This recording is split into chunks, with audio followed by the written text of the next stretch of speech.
Assalamualaikum warahmatullahi wabarakatuh. Saya Abdul Zaki bin Abidin, nombor metrik 058115 dari Pemang Usulin. Dalam video kali ini, saya dari Kukulan akan menerangkan mengenai macOS. macOS adalah nama singkatan kepada Macintosh Operating System.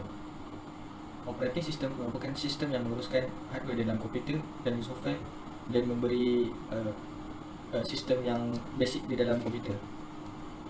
Benda ni dah diciptakan pada tahun 1984 oleh syarikat Apple, dan benda ni tidak lain dan tidak bukan adalah antara sistem operasi yang terkenal seperti Windows dan Linux. Sebab tu kita banyak dengar nama macOS ni, famous.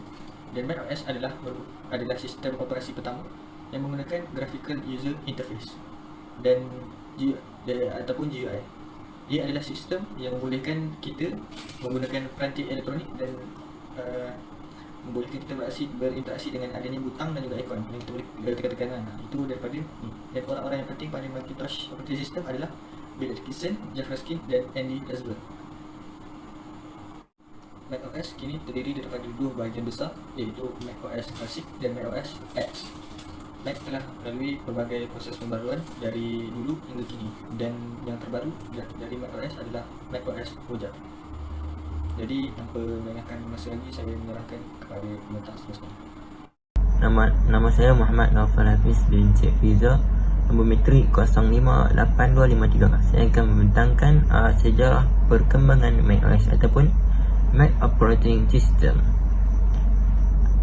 Sejarah awal perkembangan macOS ni dimula pada tahun 1984, di mana pada saat itu macOS ni pertama dirilis dengan nama sistem 1 ataupun sistem ni hingga macOS 9 ataupun macOS 9. Nama versi tersebut sekarang ni lebih dikenal dengan nama macOS Classic, kerana sistem 1 ni sampailah macOS 9 ni dia panggil macOS Classic. Menariknya saat itu macOS Classic ni merupakan sistem yang menggunakan antarmuka pengguna grafik, iaitu GUI sepenuhnya. Dengan kata lain, macOS Classic ni dia tidak mempunyai barisan perintah. Okey, kita sambung. Pada awalnya macOS ni berasal dari NeXT, di mana merupakan sebuah perusahaan yang didirikan Steve Jobs setelah keluar dari Apple pada tahun 1985. Kerana Steve Jobs ni dia keluar daripada Apple, lepas tu dia buat NeXT ni lah. Lebih kurang macam tu lah. Kemudian perusahaan NeXT ni telah mengembangkan sistem operasi dengan nama NeXTSTEP dan dirilis pada tahun 1985 juga. Pada tahun tu juga NeXT ni dia upgrade lah, dia pergi NeXTSTEP. Macam tu lah. Selanjutnya pada tahun 1990-an, Apple ni dia cuba untuk membuat sistem operasi generasi baru untuk menggantikan macOS Classic. Lepas tu Apple ni dia nak try buat sistem operasi generasi baru sebab dia nak ganti macOS Classic. Sayangnya saat itu terdapat beberapa kendala dan pada akhirnya projek tersebut dibatalkan. Lepas tu Apple tu kan nak buat sistem operasi generasi baru tu, lepas tu tak jadi, cancel lah. Okay, kita sambung. Kemudian Apple ni mengakuisisi perusahaan NeXT pada tahun 1996, lalu menjadikan NeXTSTEP ni sebagai dasar sistem operasi berikutnya. Dengan dibelinya perusahaan tersebut, secara otomatis Steve Jobs ni kembali lagi ke Apple. Kan Apple ni dia macam beli beli NeXT tu kan. Lepas tu sebab dia pun nak buat NeXTSTEP, lepas tu Steve Jobs ni dia main balik lah Apple. Lebih kurang itu lah. Tentunya Steve Jobs akan memimpin pengembangan sistem operasi generasi baru dengan nama Rhapsody. Lepas tu Steve Jobs ni dia handle lah nak mengembangkan sistem tu. Dan setelah itu dirilis dengan nama macOS. Lepas tu diperbuatlah macOS 10 ni. Macam tu lah cerita dah lebih kurang lah. macOS 10 ni merupakan versi yang ke-10 dari sistem operasi untuk Macintosh. Berbeza dengan macOS klasik yang menggunakan angka Arab. Versi ini lebih merujuk kepada penggunaan angka Romawi. macOS klasik ni itu sistem 1 sampai macOS 9 ni dia guna angka Arab. Lepas tu macOS 10 ni dia guna angka Romawi. Dia tak sama. Awalnya kata X ni diucapkan sebagai 10 ataupun 10. Namun kebanyakan pengguna sering menyebutnya sebagai huruf X saja. Kiranya dia nak abang atau orang sebut X tu sebagai 10 lah. Macam tu dia nak abang itu lah. Mengenai versi pertama dari macOS 10 sendiri, memiliki antarmuka yang tidak jauh beda dengan macOS klasik. Kira macOS 10 dengan macOS klasik ni dia tak beza jauh sangat pun. Tu nama diberi Muallim bin Hazar, nombor matrik 058211, program Diploma Usuluddin dari kelas Dusu 5A 2021-2022. Baik, pada segmen yang ini saya akan membincangkan tentang elemen-elemen dalam sistem operasi Mac. Pertamanya, amnya kita mengetahui Mac OS dibina oleh Apple Incorporated, satu company yang sangat masyhur namanya. Baik, elemen-elemen yang saya bawakan di sini ada 4. Yang pertamanya saya bawa iaitu sistem Mac OS ini adalah suatu sistem yang serba lengkap, ataupun kita boleh gunakan istilah self-sufficient. Sistem ini ada dibina sekali aplikasi ataupun perisian-perisian yang khas untuk sistem Mac ini. Sistem ini perisian-perisian ini dibina dengan pelbagai fungsi, yang mana apa saja yang kita nak, fungsi itu ada. Apa yang kita perlu ada. Jadinya sistem ini datang dengan perisian ataupun aplikasi yang serba ada untuk kehendak setiap pengguna-pengguna di dunia lah, keseluruhan dunia. Baik, itu yang pertama. Yang kedua saya bawa iaitu sistem operasi Mac ini adalah suatu sistem yang sangat mesra pengguna. Makna kata user friendly. Baik, saya kira ini isi yang sangat kukuh ataupun yang penting lah, disebabkan saya melihat pengguna-pengguna Mac OS ada terdiri daripada yang sudah lanjut umur, yang sudah veteran-veteran, maupun yang masih di bangku sekolah, yang masih lagi muda, masih lagi kecil pun dah pandai guna Mac. Dan saya melihat pengguna Mac OS bukan sahaja untuk personal use, untuk kegunaan peribadi, tapi menjangkau lagi untuk kegunaan kerja, work purposes. Jadi saya melihat yang sistem ini sangat fleksibel untuk pengguna-pengguna dalam kalangan muda maupun tua, dalam sektor yang besar ataupun kecil. Baik, itu yang kedua. Di samping itu juga sistem operasi ini dibina dengan begitu cantik lah. Saya melihat desain sistem itu sendiri yang membuatkan pengguna lain lebih tertarik. Kita beralih ke isi yang ketiga, iaitu gerak kerja yang menjangkau peranti.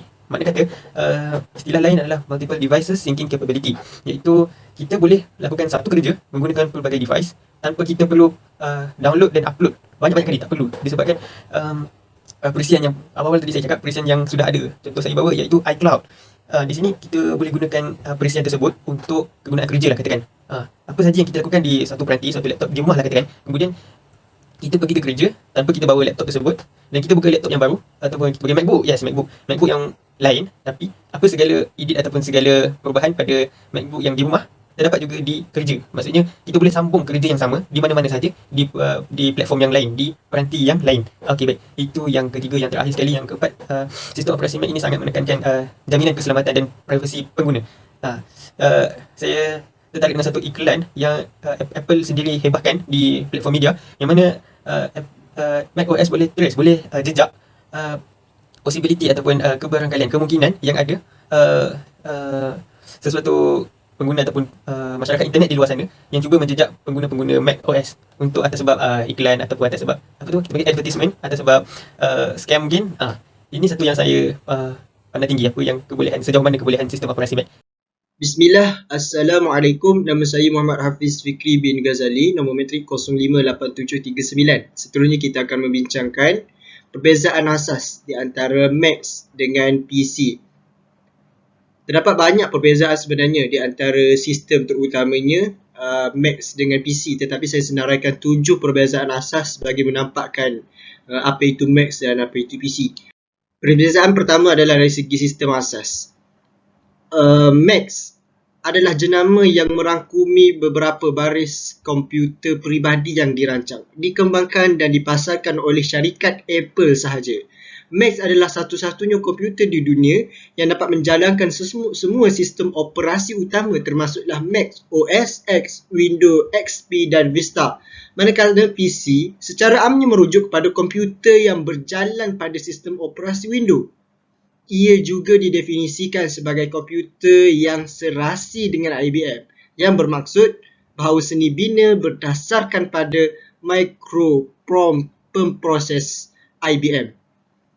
Sejumlah sistem operasi yang berbeza serasi dengan PC, yang paling popular adalah Microsoft Windows. Apa yang kita dapat faham dan kita simpulkan secara ringkasnya adalah PC biasanya menjalankan Windows OS, tetapi Mac menggunakan OS mereka sendiri. Seterusnya adalah perbezaan dari segi persembahan. Apple telah mengawal kumpulan perkakasan dan perisian dan kemaskini model pada setiap Mac beroperasi secara dengan lancar tanpa bimbang ketinggalan, tidak sesuai dan mempunyai prestasi yang stabil dan diharapkan oleh para peminta lah. Seterusnya PC, binaan khas mungkin tidak mempunyai pemancu yang sesuai untuk setiap komponen dalam setiap versi OS. Ketidaksesuaian, ketinggalan mungkin berlaku. Mungkin tidak dapat mencapai prestasi yang diharapkan.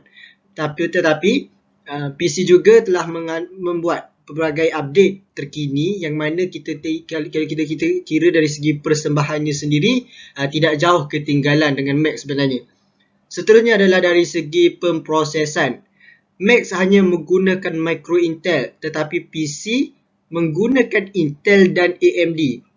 Dari segi perbezaan kedua-dua ini adalah Intel manakala dari segi sistem yang lebih lancar yang menyebabkan sebarang update ataupun masa untuk mengambil pembukaan sesuatu apps itu lebih cepat jika dibandingkan AMD. Tetapi AMD juga telah membuat update yang terkini yang mana ada dalam wajah baru AMD Ryzen dan ada peringkatnya sendiri yang mana sistem dan kelebihannya juga tidak ketinggalan jauh daripada Intel.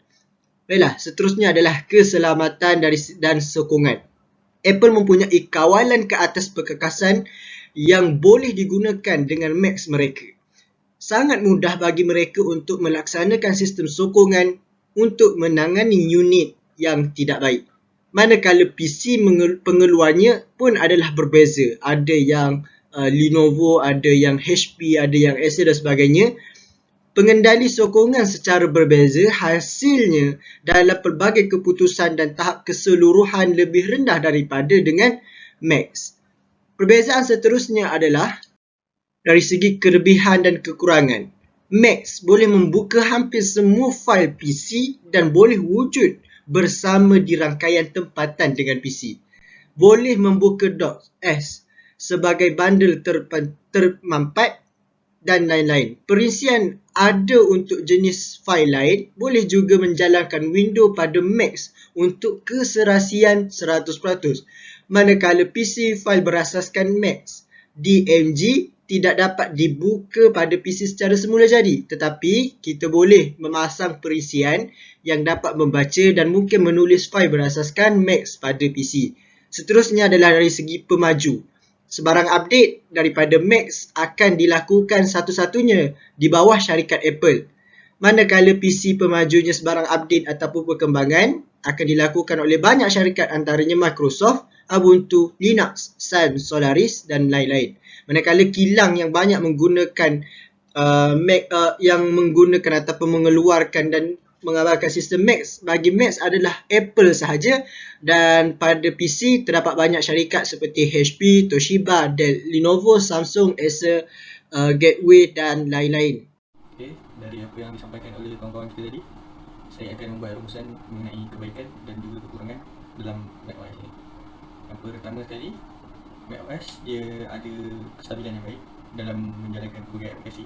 Dia boleh membuka banyak app dalam satu masa. Sebab dia ni menggunakan Unix.